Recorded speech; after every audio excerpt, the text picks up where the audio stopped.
Señor presidente, señorías, moi boa tarde. Señorías, permítame en primeiro lugar que mostre a miña perplexidade polos argumentos que indican na exposición de motivos desta pregunta, sobre todo porque non se leron todos os argumentos que se expoñían. Eu sí que os leo antes de proceder a unha resposta.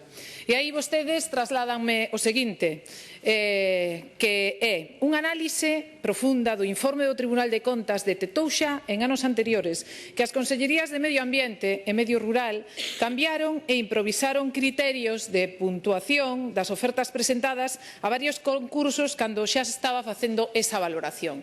Creo que esa parte non a leu vostede agora, creo que foi unha metedura de pata ou que alguén non o asesorou moi ben. E digo por qué, porque miren, señorías, o informe do Consello de Contas o que se refire fiscaliza efectivamente os contratos de helicópteros en vigor nos anos 2010 e 2011, que están en vigor precisamente porque o expediente de contratación se tramitou entre os anos 2007 e 2009. É dicir, o Consello de Contas analiza os contratos dos medios aéreos que se tramitaron e formalizaron cando gobernaba o bipartito.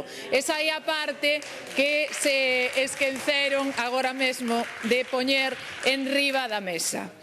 Falan dunha profunda análise, a parte do informe do Consello de Contas, pois miren, sin profundizar moito, só dunha mera lectura por riba, resulta que os defectos que vostedes transcriben literalmente, estiman cometidos, están referidos precisamente ao contrato 1/2008, polo que se contrataban 14 e contrataron 14 helicópteros para a prevención e extinción de incendios forestais durante os anos 2008 e 2009, que nada ten que ver co noso goberno.